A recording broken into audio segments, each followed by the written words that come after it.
Bhagavate Ramakrishnaya. Om. Salutations to Bhagavan Ramakrishna. Welcome to today's topic. What makes us godly and ungodly? And what makes us ungodly? The Sanskrit word is deva, so godly. Don't get frightened about the word devas. It's from an old Indo-Aryan word, and from that word has come theos, theology, dios. That's much closer to devas. So technically it's called the bright ones, the shining ones. Devas, the shining ones. And in the Indian mythology, we hear there's a constant battle between the gods and the demons, the forces of good and the forces of evil. Of course, this is a topic that everybody enjoys. All movies, all literature is only concerned with these two forces. And we hope that the godly forces conquer. But we look around, it doesn't seem the case. So it's also mentioned as those who are cultured and uncultured. Spiritual culture, of course. Then we also have another kind of interpretation, like Swami Vivekananda says, these gods were the original, you can say, people who had agriculture. They had a settled community and they were building up structures. While the other ungodly, unholy, they were the hunter-gatherers that used to come and attack the silos and rob them of the grains, etc. This constant battle was kind of going on there all through.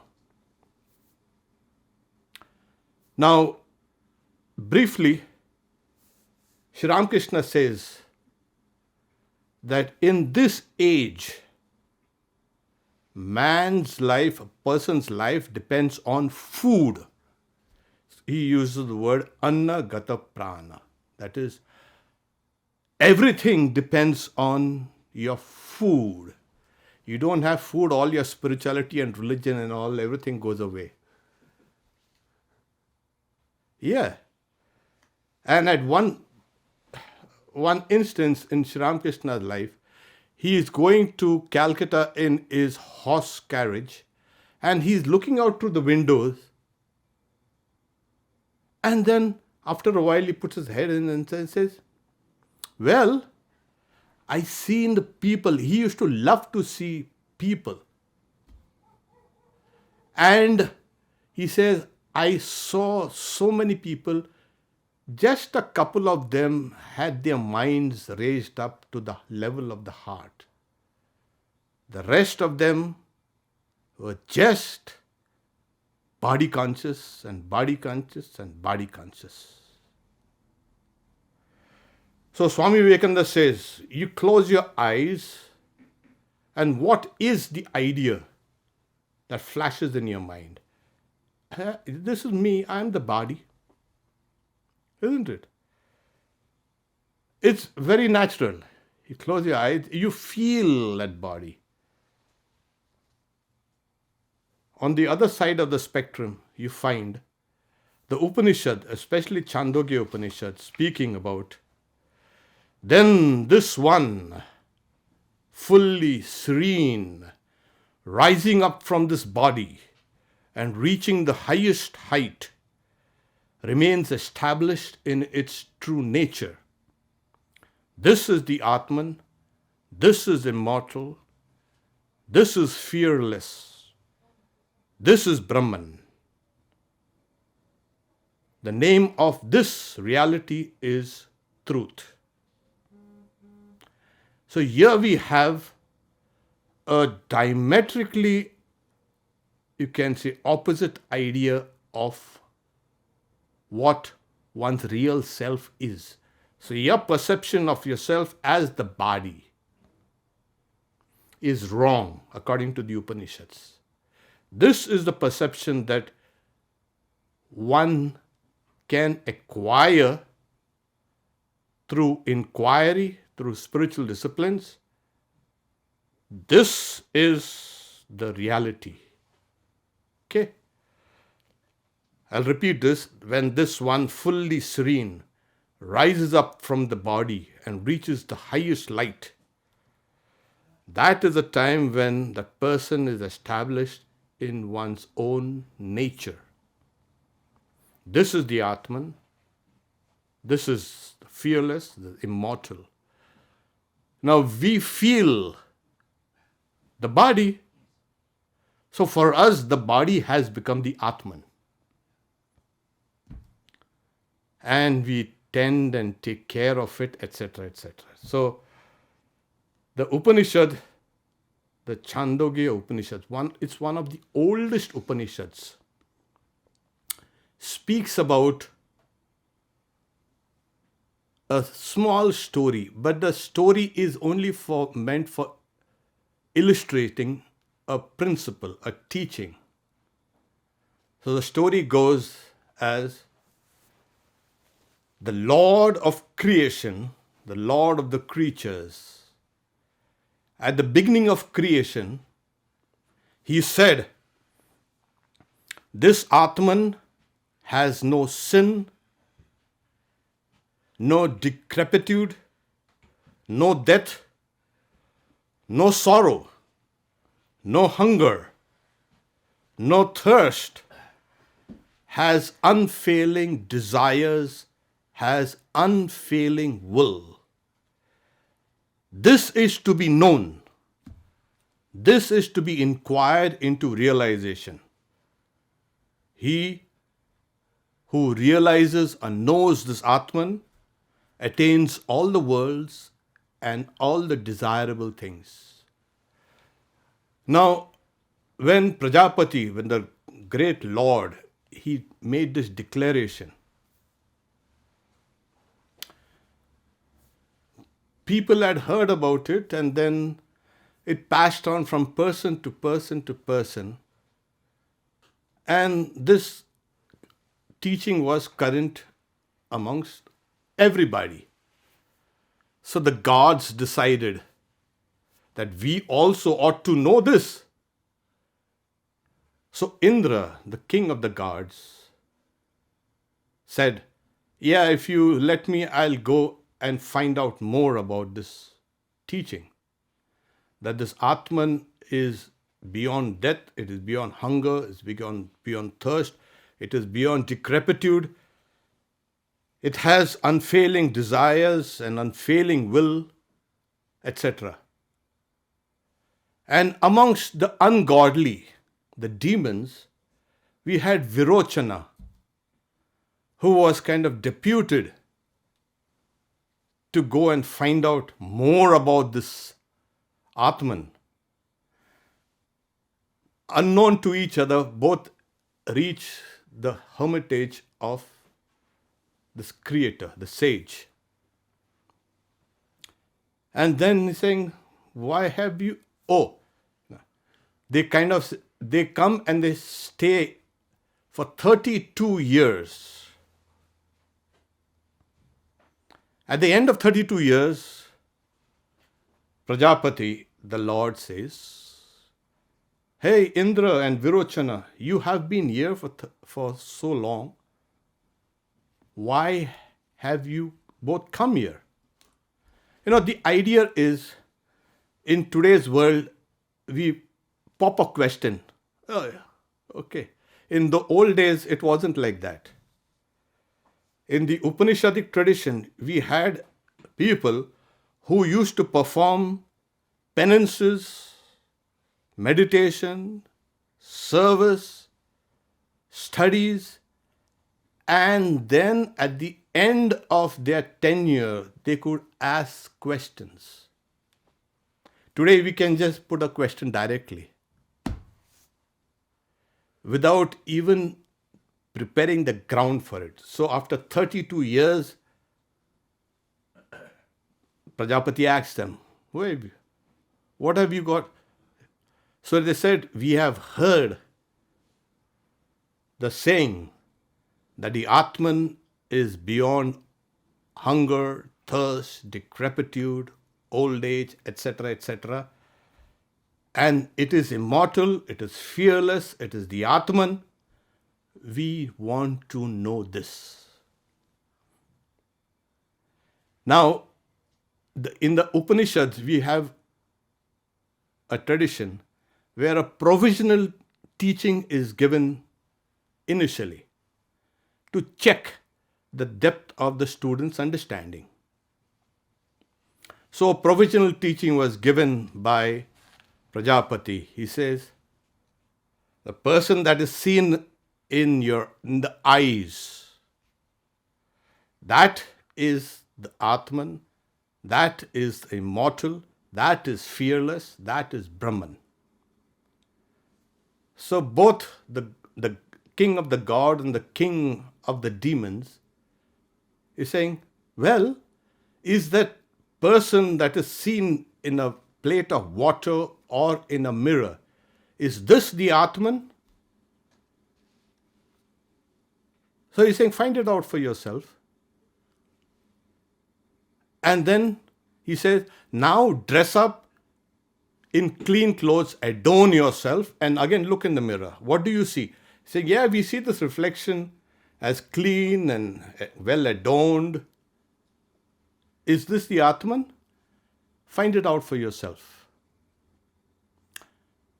So he says, now the god and the demon, both Virochana and Indra, they left the hermitage, they went their way.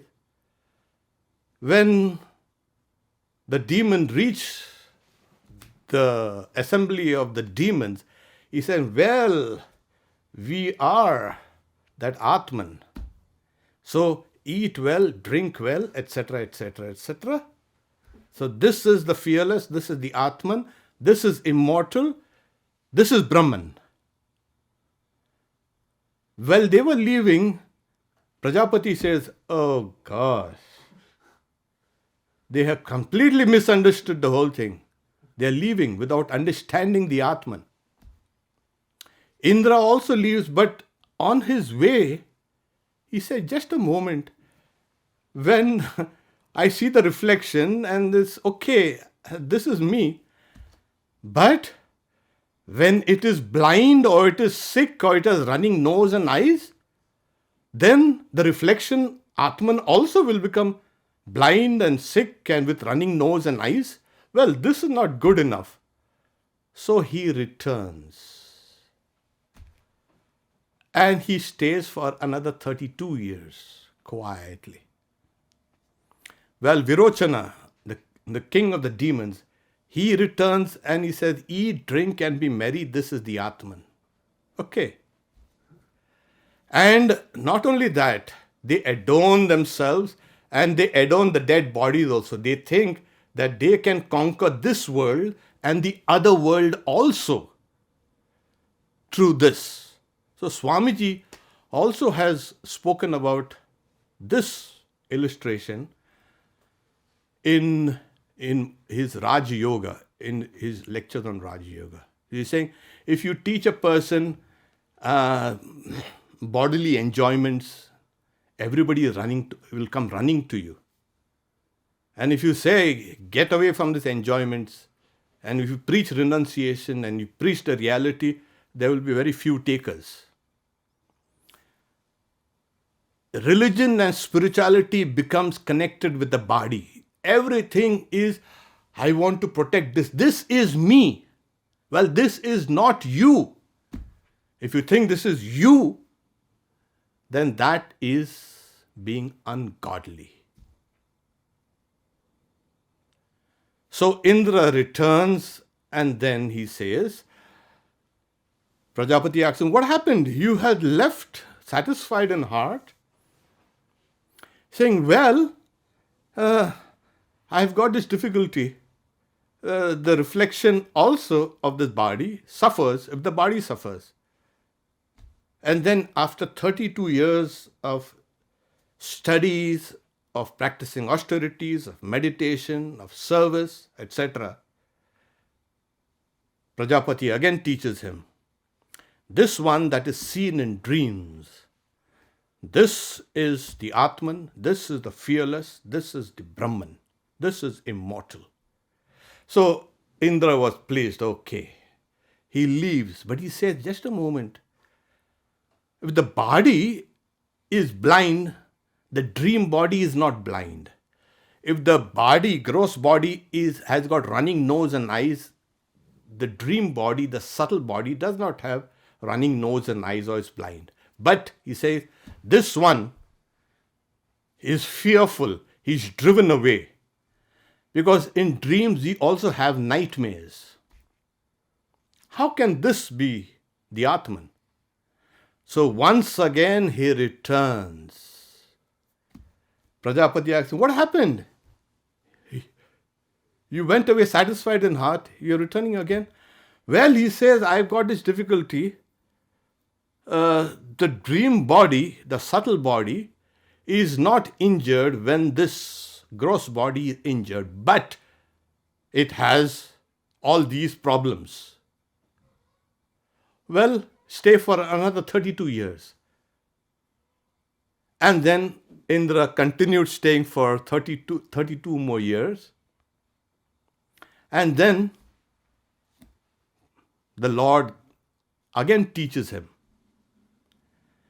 when this one which has its organs withdrawn and enjoys a deep sleep, this is the Atman, this is the immortal, this is Brahman. And Indra goes, yeah. I mean, now the subtle body is not, it's transcended in a way. But as he's returning to the assembly of the gods, he says, just a moment, everything is fine. There's no pain, there's no sense of distress, there's no disease, there's no running nose and eyes. Nobody, ousts this in the nightmares that we see. Well, what is this? But then it does not know itself. I don't see anything good in this. Then he returns again. So again Prajapati says, what happened to you? You went away, satisfied in heart. What brings you back again? He is saying, well, it's kind of good. This Atman is not hurt, is beyond pain, it's beyond all disease and decrepitude, etc. But it does not know, I am this one, I am this Atman. And it does not know the external world, the creatures, etc. It gets lost, as it were. I don't find any good in this. Because when you go to deep sleep, you get lost. And when you get lost, the world also gets lost. That's the common saying, get lost. When we were young, we say, get lost. Yeah. So where do I go to get lost? You go to deep sleep. You get lost. And then Prajapati says, this is indeed so. I shall explain to you this one again. Stay for another 5 years. And he stayed for another 5 more years. So that's why they say that Indra lived as a brahmacharin, that is a kind of a celibate life in the house of his guru for 101 years. So see, even the gods have to struggle to acquire this knowledge. And why not? We do a little japa for 5 minutes per day for 20 years and then we say, oh, nothing has happened. Obviously, nothing is going to happen. You have to plunge inside. And then Prajapati says, You see, space is the origin of all things. Okay? Like air, etc., and thunder, etc., emerge from space. Space is bodiless. Air, thunder, lightning, etc., light is bodiless. Anything that is bodiless arises from something which also has a bodiless, that is not limited by any kind of time or space, etc. The body has its limitation because it is embodied. He says further, this is the seat of the unembodied, the Atman. Now, here there are these two entities. One is the transitory, one is the permanent. One is the immortal, one is the mortal. One is the godly, one is the ungodly. And Swami Vivekananda says, where these two meet, no one knows. He's saying we are walking, as it were, in a haze, half sleeping, half dreaming. This is, he's saying, Maya. This is our life. We are kind of walking in the midst of these two great, you can say, entities. We'll need to go towards that which is unembodied. And the commentator Shankaracharya, he speaks about this as a kind of an introduction to the story. And he says, then this one, fully serene, rising up from the body and reaches the supreme light, is established in its real nature. This is the Atman, this is the fearless, this is immortal, this is Brahman, and the name of this Brahman is truth. So we get the idea that apart from the waking and the dream and the deep sleep states, there is an entity that's unembodied but appears to be embodied, as it were. Vedanta always says, because the finite cannot contain the infinite, it's just impossible. The mortal can never contain the immortal. So it appears, as it were, to have limitations, to be embodied, to be small, to be weeping, to be wailing. This is mine, this is what is me. No, you are beyond all these layers. The waking and the dream and the deep sleep are mentioned as a correlate of the gross body, the subtle body, and the causal bodies. We have kind of three coverings. This is the apparent seat of the soul, seat of the Atman. Apparent, I said, because the Atman is all pervasive, it is omniscient, omnipotent, immortal. This is our real self.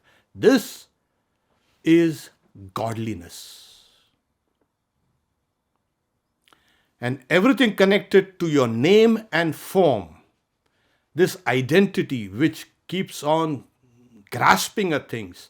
Religion, if it is good enough, it has to give this thing, whatever is there, a kind of sense of permanence.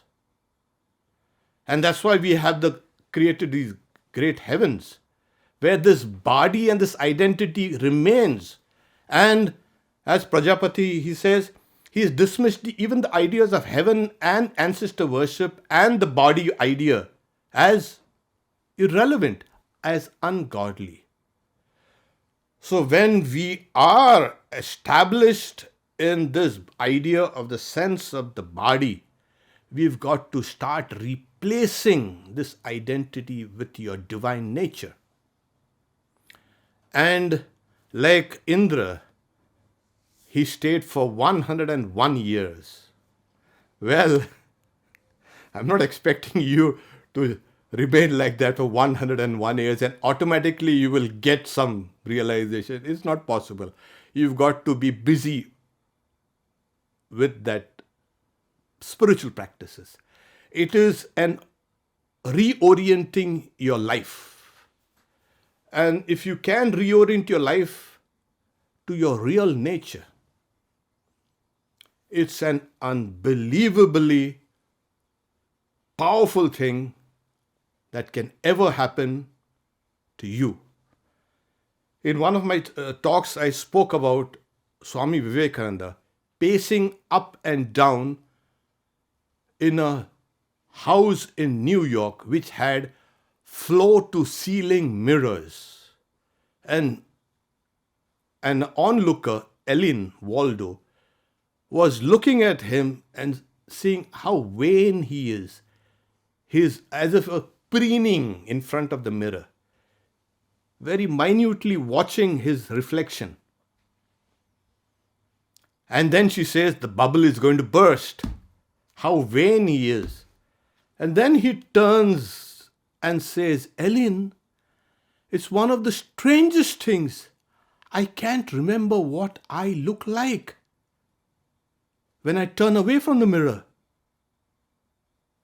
Swami Vivekananda's identity was established in the Atman. In fact, Swami Turiyananda says just a part of his mind, a small part of his mind was here and which did all this work. A major part of his mind was always immersed in the Atman. And that's why his teachings have come straight from the Atman.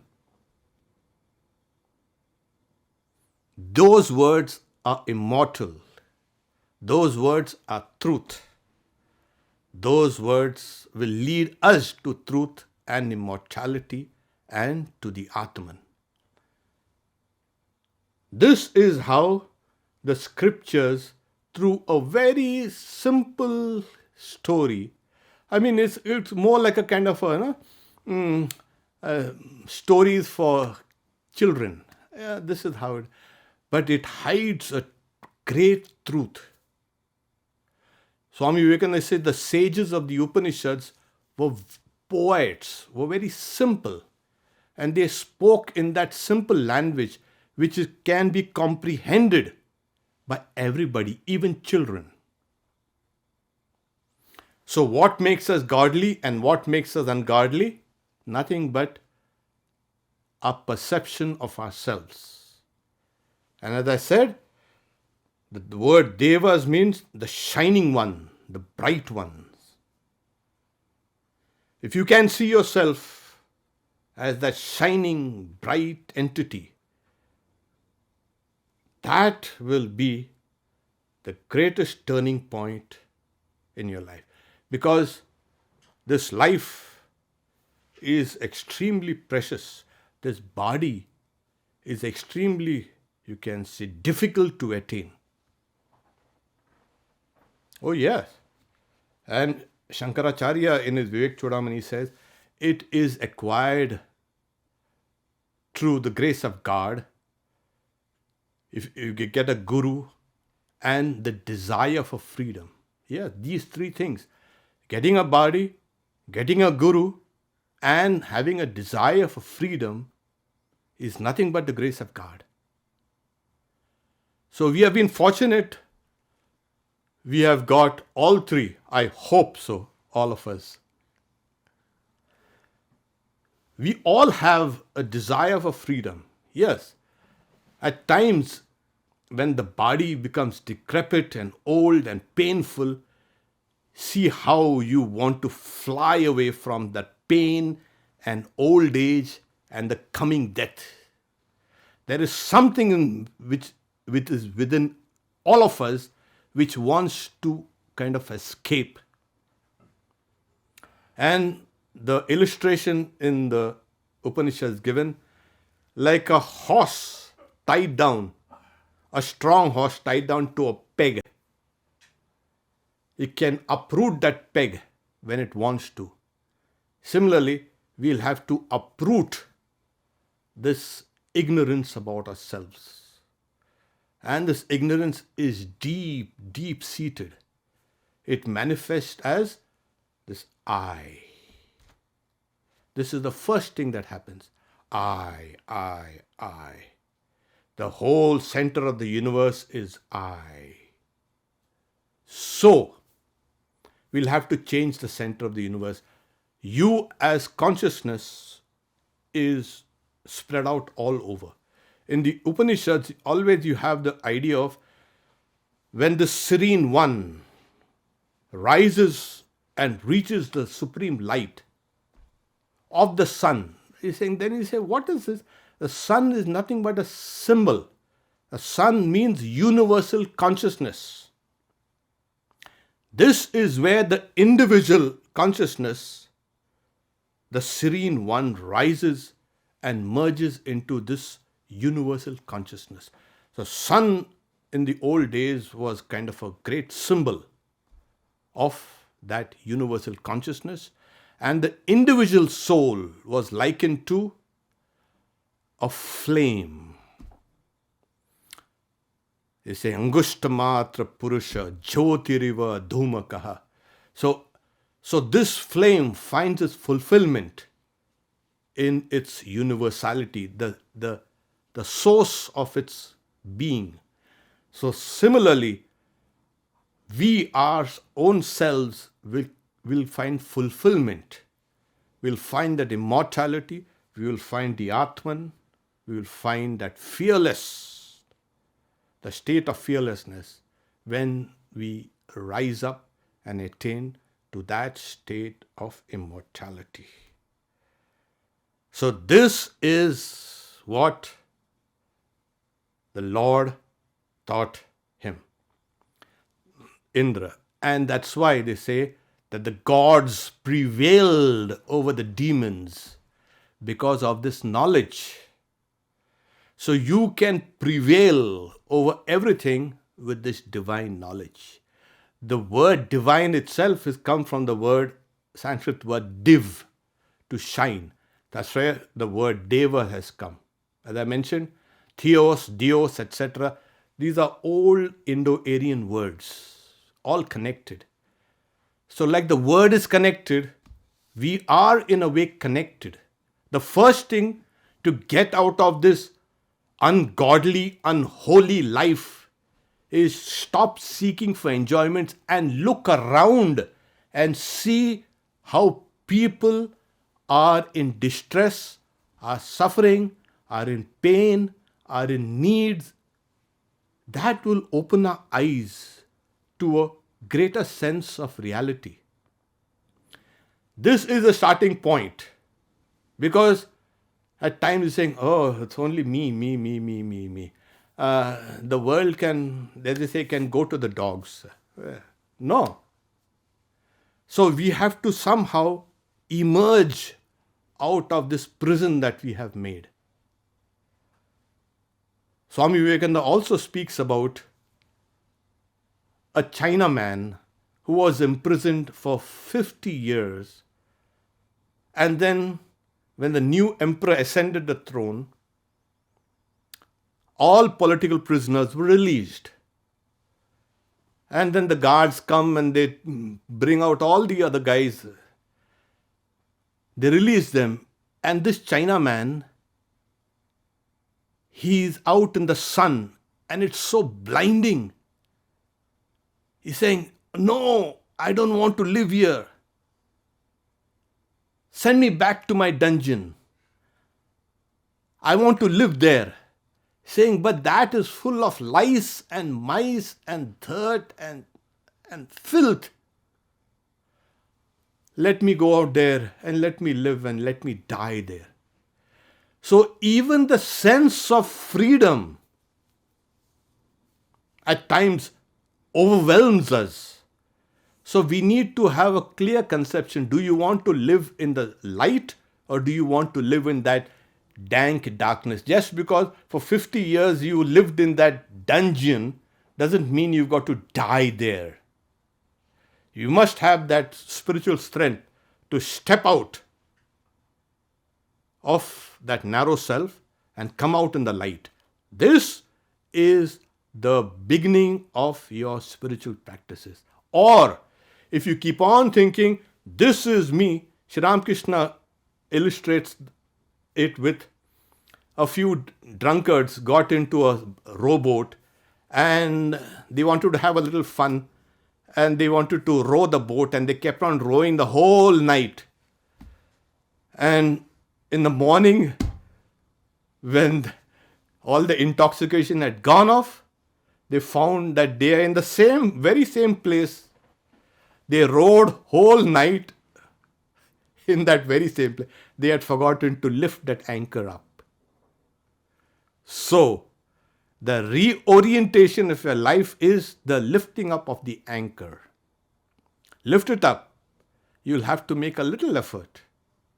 But that will take you towards light and life, universal light, universal life, and that will make you godly. Om, peace, peace, peace. Jai Shri Ramakrishna Arpanamastu.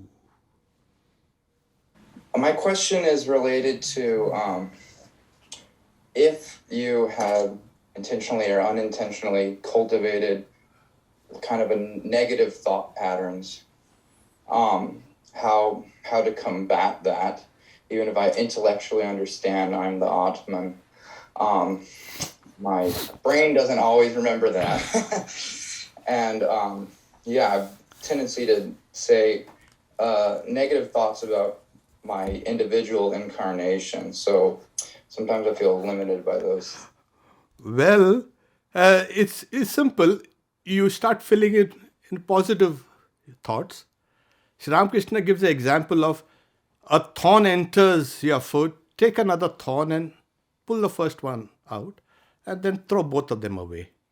And one of our Swamis also, you had given an illustration of, in the old days, we had these ink pots, fixed to the, you can say, table. And to clean that was very difficult. So what they used to do is they kept on pouring water, clean water. And as you pour clean water, what happens? All the dirt comes out.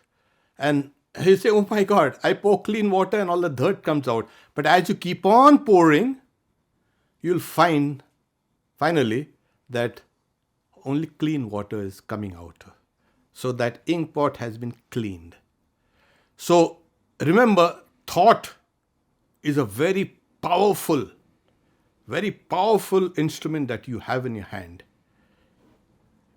Put these positive thoughts in your head over and over and over again. Prayer is another powerful form of thought, condensed.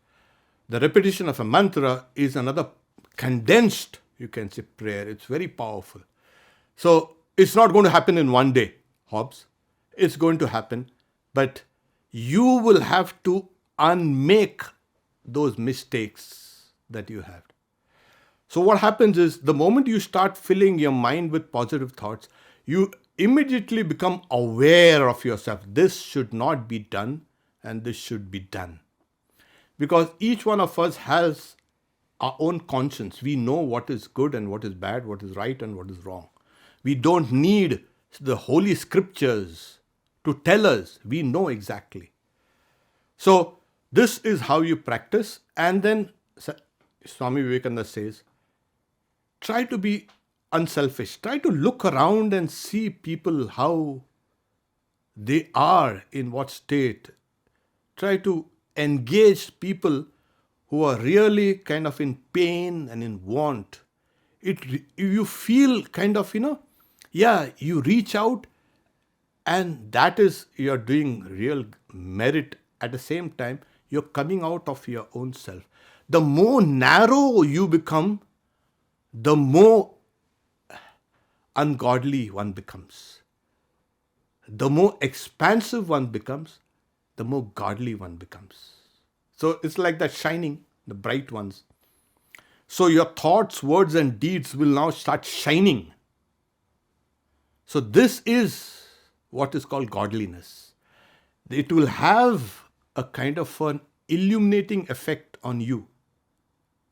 People now will now look around. Okay, this is the right guy. Okay, so do it slowly, but know that each step you take, Sri Ramakrishna says, God takes 10 steps towards you. So you take the initial step and keep on walking, and God is there to help you. So there He is. In fact, God is actually sprinting towards us when we start plodding towards Him. Yeah, that's a better way to. So there is tremendous hope. These Upanishads are a scripture of hope and courage and strength. Never let yourself feel, oh, I failed today. No, get up 1,000 times. Swami Vivekananda says, if a person with an ideal falls 1,000 times, a person without an ideal falls 10,000 times. Here it is. So you will fail, you will fall. Get up every time you fail and fall. This is real human nature. This is grit. And this has actually helped us come here to this point or stage in life. Yeah, why don't we use our grit? Why can't we think that, we are strong? We have become so sloppy and so kind of childish at times. And okay, so keep at it, blood, and one day you will see the light. Okay. Om Shanti Shanti Shanti Harihi Om Tat Sat Shri Ramakrishna Arpanamastu.